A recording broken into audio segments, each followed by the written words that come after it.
front of you so you can get more money and save on taxes. It don't matter if he racist. He don't ever like you. You don't have to like him. You got the opportunity, do you got the position or not? Alright.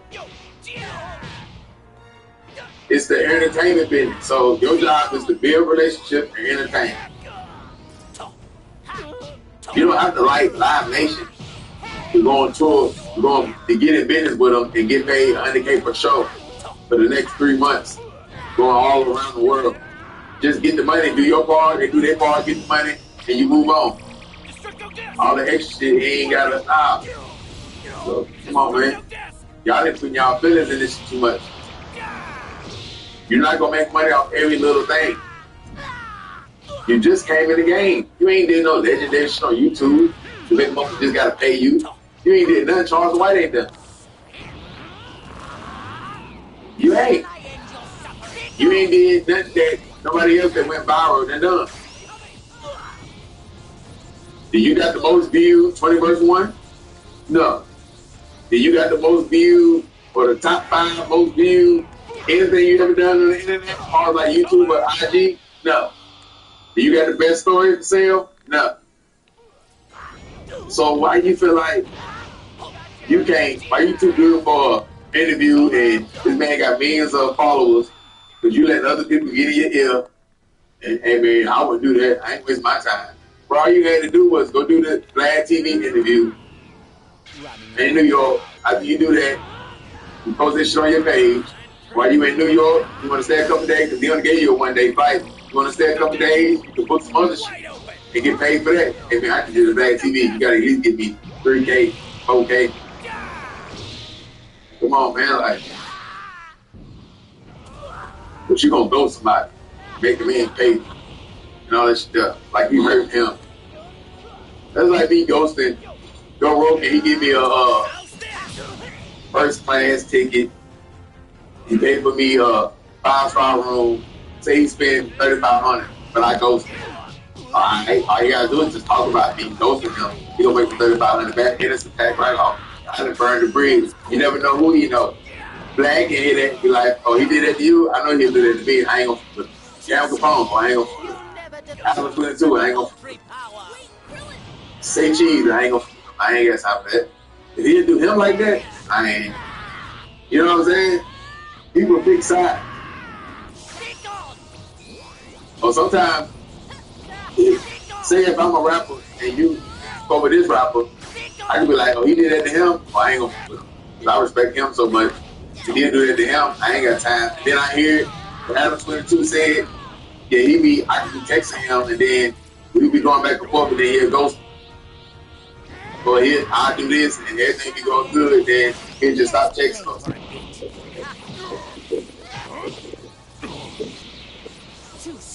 You'll never defeat me with such paltry power. Be gone! Yeah, man. You gotta do better. Yeah, man. That's my take on that right there. Y'all hit that like button, y'all subscribe, y'all don't comment what y'all feel about that. Because you would have turned down Black. You up and coming. All you gotta do is sell a product. You think Black ain't gonna let you promote that? T-shirts, or artists, whatever you got going, movies, whatever. Website, IG page, Facebook page, whatever. Sell the audience something. Drive, steal some of his audience and bring them over there to your platform. Okay, say your interview do 1 million views. And then out of that 1 million people, you can get 150,000 of them to go over there to the 21st one. You can get 50,000 people from the 1 million views that you got, and they buy a t-shirt from you. Or they go over there to your IG page. That's more money you can get. More money you can charge on IG, whatever. Come on, man. But yeah, y'all hit that like button, y'all subscribe to the channel, y'all follow me on IG, Doug_Gang_Spitter. Y'all donate to the channel, $Doug Gang Spitter 704. He was winning. Go.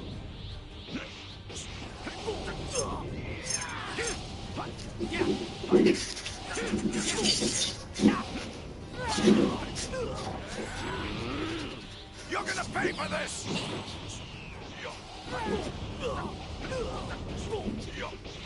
Garlic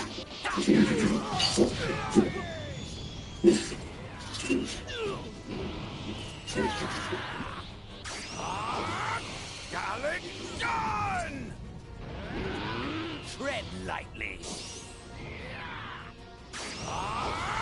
Garlic gun!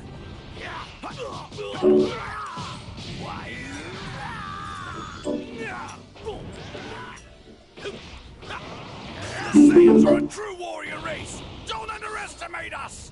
Let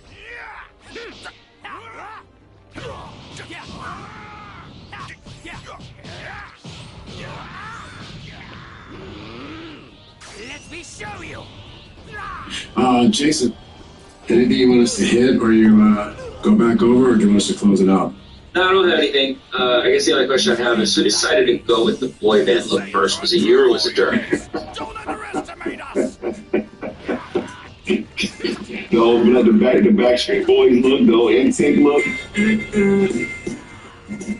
The Saiyans are a true warrior race! Don't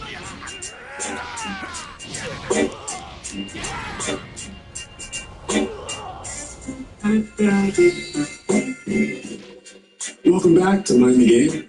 Today we got an opportunity to sit down and talk to LeBron virtually. He's away with his family. I'm here at home.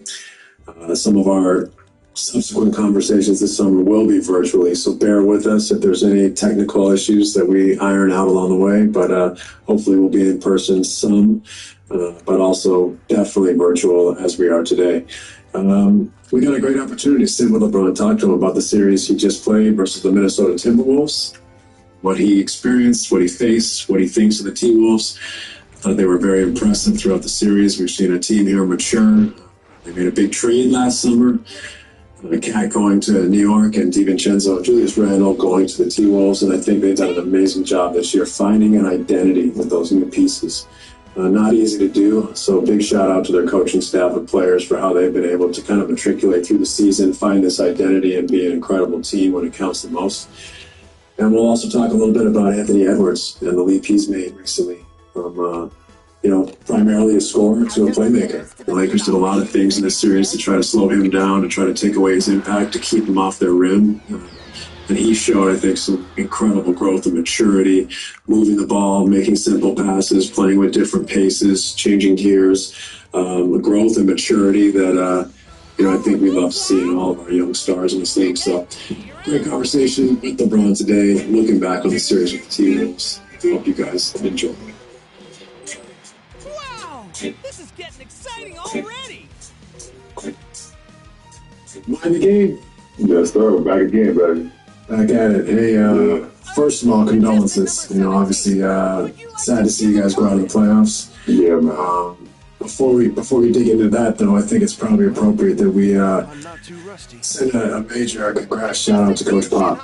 Oh, wow. Yeah, for sure. There's no way we even start this conversation without even talking about Pop and what he means for the game, what he meant obviously for just the NBA, San Antonio, West Point. I mean, all the stops that he had. I mean, be able to cross paths. I mean, we've crossed paths with Coach Pop so many times, and I had one opportunity to actually play for him in the Olympics in 2004, and obviously going against him 3 times in the NBA Finals. And I mean, well, what can you say? I mean, you can say he has superlatives when it comes to Coach Pop. Man, he has this list is out of this world. But I think what a lot of people have found out, if you ever got an opportunity to encounter a one-on-one with them, or even just in crossing, how great of a guy that guy is, man.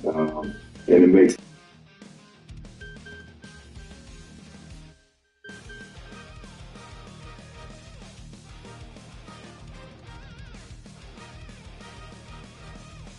18 50-win seasons. 170 playoff wins.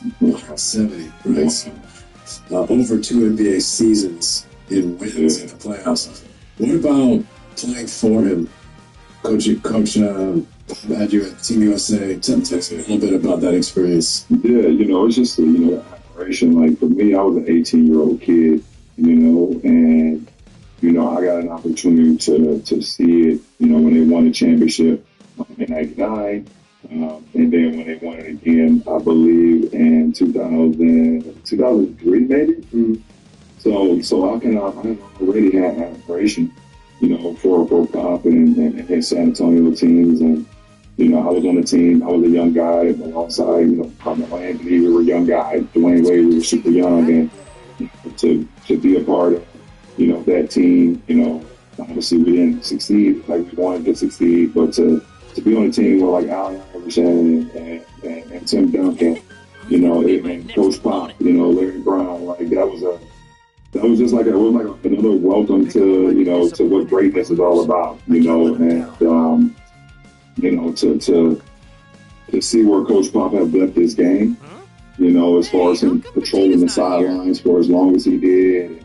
The amount of wins that you just mentioned, the amount of championships, the amount of great players that he's seen come through the San Antonio franchise.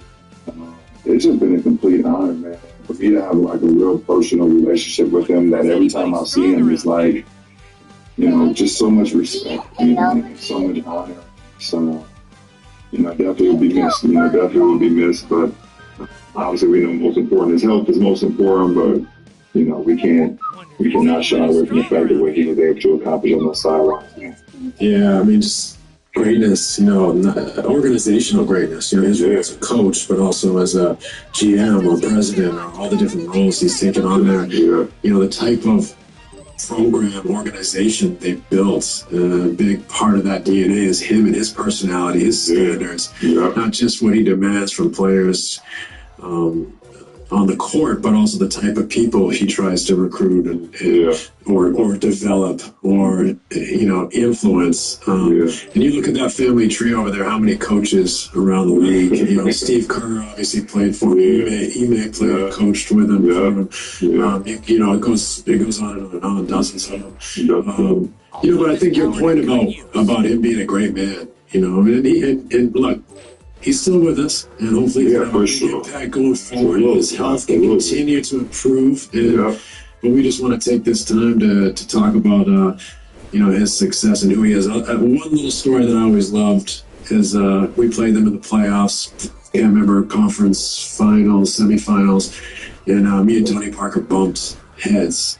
I can't remember. I'm sure I was bleeding as usual. Leaking blood, and it was my nose, right? It was my nose, and it was right down the stretch of the game. Last 5-6 minutes of the game, I believe, and trying to get the blood to stop. It's like right on the crease of my nose. This like really thin skin through there. So blood's flying out. So I come in the game, I made it 3. It's bleeding. The refs get him out. Come back in the game. It's bleeding again.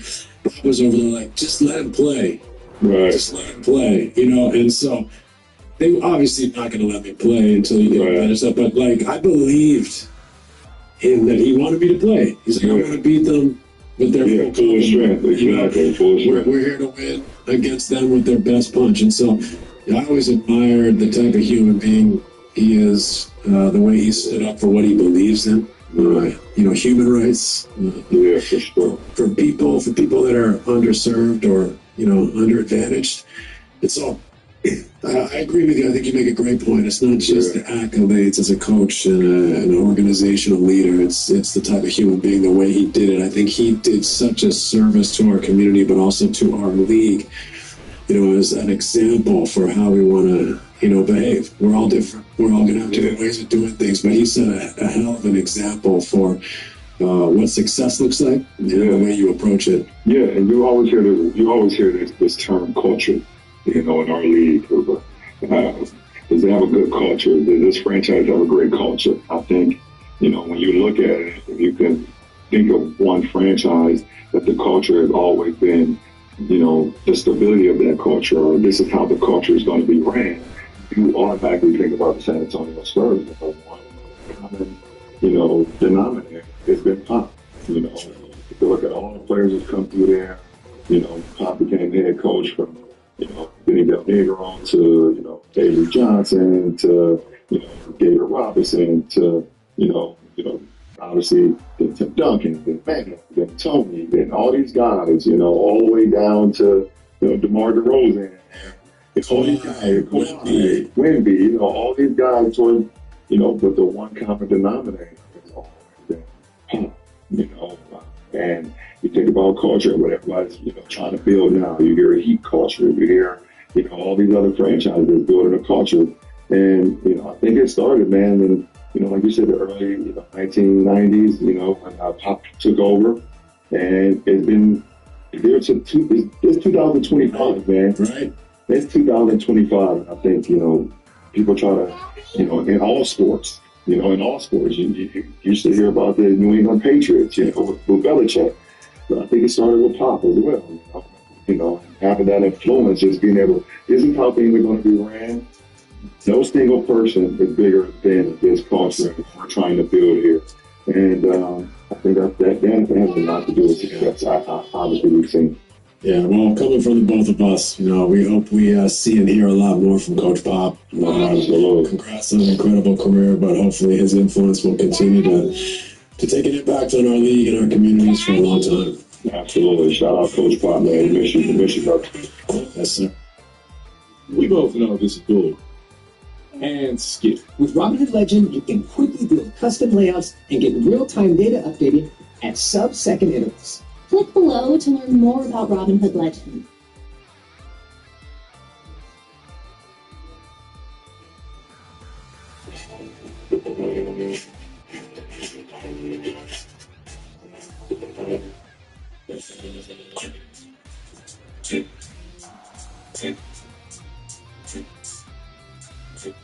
This episode is sponsored in part by American Express. American Express knows that for an obsessive basketball fan like me, the playoffs mean a lot of travel time. Between broadcasting games and catching up with our teammates, I'm on the road almost every week, from Boston to LA and everywhere in between. After all these years, I've learned that the journey is as important as the destination. That's why I've always tried to find a spot to stretch, grab a coffee, and get my mind right before heading over to the arena. Fortunately, there's a card that makes every part of that journey better. With Amex Platinum, you earn 5 times membership rewards points on prepaid hotels and flights booked through AmexTravel.com on up to $500,000 on flight purchases per year. Plus, you get access to the Centurion Lounge, which makes travel that much more enjoyable. That's the powerful backing of American Express. Terms apply. For more information, visit americanexpress.com/travel.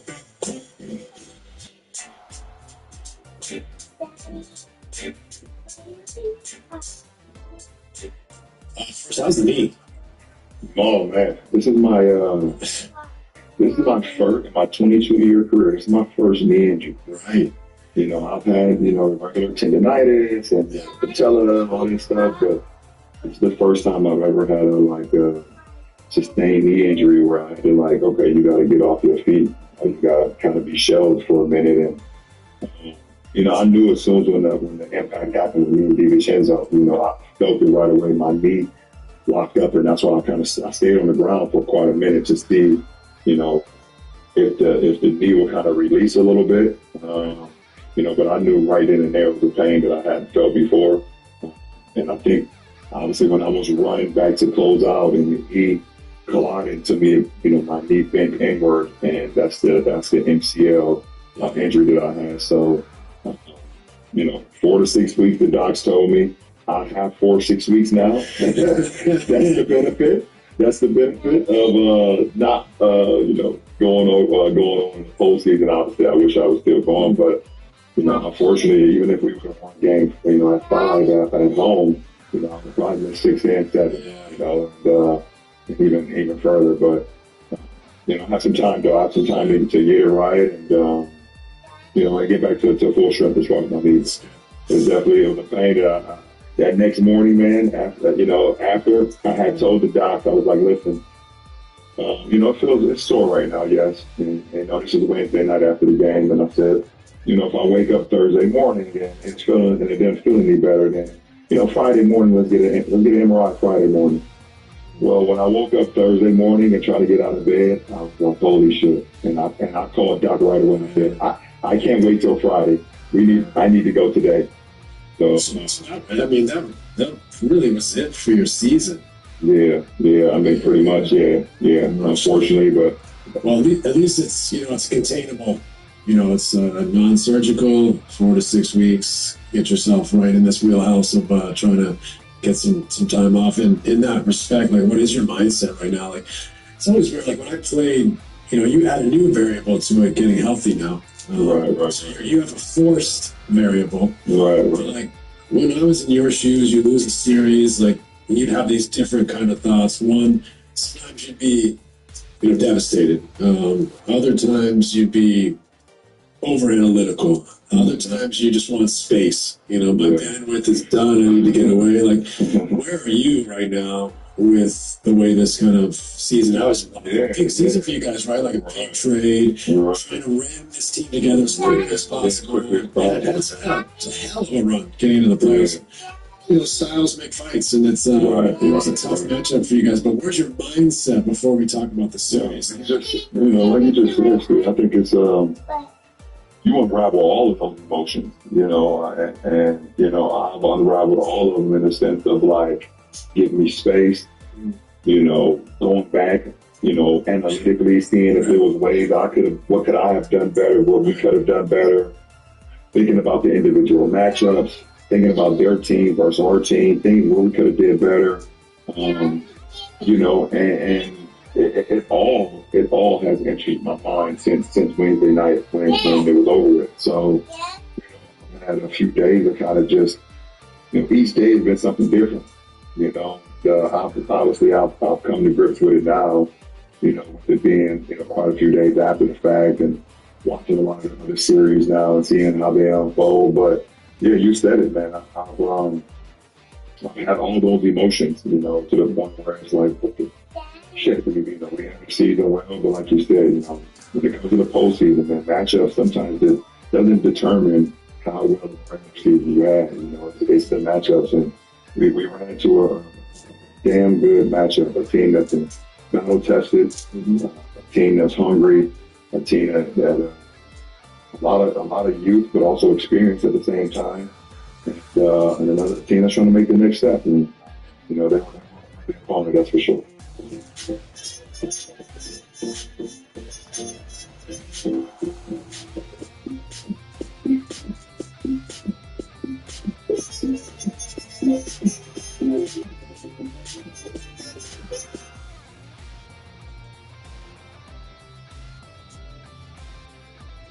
So your job expects you to be on time for work every day, but wants you to just wait 2 weeks for your paycheck? If you need $100 to make it through the day, you are not alone. There's this app I love called Earning, and with it, you can get up to $750 in between paydays. It's your pay, your pace. You just verify your identity, spin this wheel right here, and boom, money's in your account. Your money is transferred right to your linked bank account. There's no credit check, no interest, and you can choose what you tip if you like the experience. Get what you need to make your day right. Download Earnin and make it payday.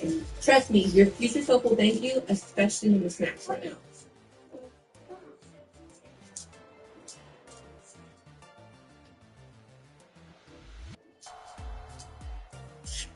How does kind of these like media narratives enter your frame of mind at this time of year? Like, for example, because it's the Lakers, because it's you and Luka, it's like it's all about how did the Lakers lose this series? Really, what happened here is Minnesota's a hell of a team and they won the series. Like, how do you deal with some of that when you try to process it? Yeah, for me, I've definitely learned over the years that teams win championships, and it's definitely always teams always win championships, and yes, individuals get a lot of the accolades and the praise, but a collective group, wins championships. Now, you have your big guys that make big plays at the end of games, throughout the game, or whatever the case may be, but ultimately, teams win championships, and I understand that it's never just about Luka. It was never just about Anthony Edwards and Julius Randle. It's always Minnesota versus the Lakers. I understand that, and I'm at a point in my career now where I don't lose sleep over that. Like, how did me and Luka lose? Like, well, yeah, there's 8 other guys on the floor. So of course, yeah. So it's always, it's the nature of the business. Yeah, it's the nature of the business. When you've played 22 years, you've seen it before. But it is an interesting talking point in general. Is that like, you guys are a developing roster. You traded for a big generational piece, but that doesn't mean the roster is balanced, is fully formed. You don't have time once getting Luka to make. Minnesota is like Minnesota can trade pieces out, but essentially they're a balanced roster. Yeah. You can say I'd rather this guy than that guy, but they have the positions covered. Yeah. And the only thing they changed, in the offseason, they brought in two guys. They kind of lost a big piece. They lost, obviously Cat, but brought in Julius and DiVincenzo, and the other guys came back, So the experience of being in the Western Conference Finals last year, DiVincenzo's played in big games, and those guys just learn and continue to build. Their regular season, I don't think their regular season gave them it didn't give any of us or the narrative that how good of a team they actually were. They were dealing with a lot of injuries. They were dealing with trying to learn each other. But when the postseason comes, you have that team, collective group. They have a strong 8 to 9 guys. From their starting lineup to Nas Reed, DiVincenzo, to Nickeil Alexander-Walker, and those guys they come in and they just play extremely hard. So. Yeah, from my perspective, there's two things I think that they add that you guys are looking for. One is an identity. They formed one this year. You guys are just trying to figure yours out, right? And those collective experiences of being there, looking at each other when you're down 15 in game 3 or whatever it is and saying, we've been here before. We know what to do. Instead, you're looking at each other like, I've never been here with you. Right. How are you feeling? How am I? That stuff, those scars, those lessons. So I think they built an identity this year. I think the other part of this was just speed. Yeah. They have foot speed to defend, to attack. You guys had positional size. Even though you play small for the most part in the playoffs, you guys are 6'6", 6'10" across the board, other than Gabe. So, you have the size. You tried, obviously, as you did in the regular season, to a lot of success, kind of zone up, get up in the gaps, try to take the primary ball handler out of the game. But, when they have that quickness and he's so explosive and he's improved the playmaking. Exactly. He's improved so much with his playmaking, and you've seen him make the jump, just from last year's playoff run all the way to this one playoff, series right there. He was super patient, even when we were getting up in the gaps, and sometimes we would double him, sometimes we would smoke, sometimes we would just be up in the gaps, just trying to make him think, and we did. There was, he had one quote where he was like, their defense is confusing and making me think, and he figured it out, and so I commend him, man. He just he grew throughout our series that I think is going to benefit him throughout the rest of his run. But 100%. And your guys' strategy felt like, for me, whether you were in a soft blitz or just in the gaps, you were leaving guys in the corner, coming high, loading to the ball, trying to bait him into those passes that maybe he's not sure the guy's going to get a look, or he's got to throw it over hands, trying to confuse him. And I think, to your point, he did a lot of things better this year than he has in the past. He slowed down. Yeah, he changed paces. He would drive and he would hesitate slightly instead of just all one speed. Yeah. To give him a chance to see, is he coming, is he not coming, where's this pass, where's my window, do I have a layup, or do I need to get off it? He also, I think, sometimes got into a crowd, and instead of making a difficult pass, he made simple passes, which in the past I don't think he was as willing to make. That's a huge step, right? Just a simple one, get off it and allow your teammate to have a closeout, or a 2-on-1. Right, like that's the way to bust the way you guys were trying to load to him. Yeah.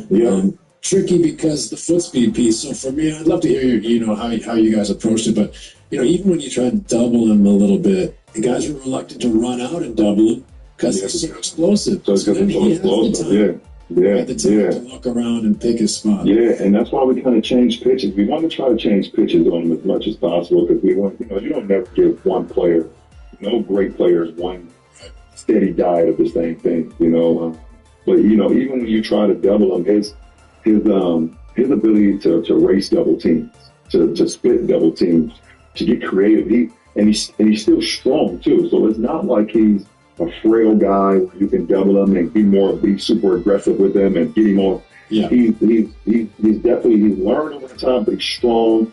He has low center of gravity. He has a great handle. He can shoot the ball extremely well. And, to add on to what we said a couple of times before in some of our older episodes,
man.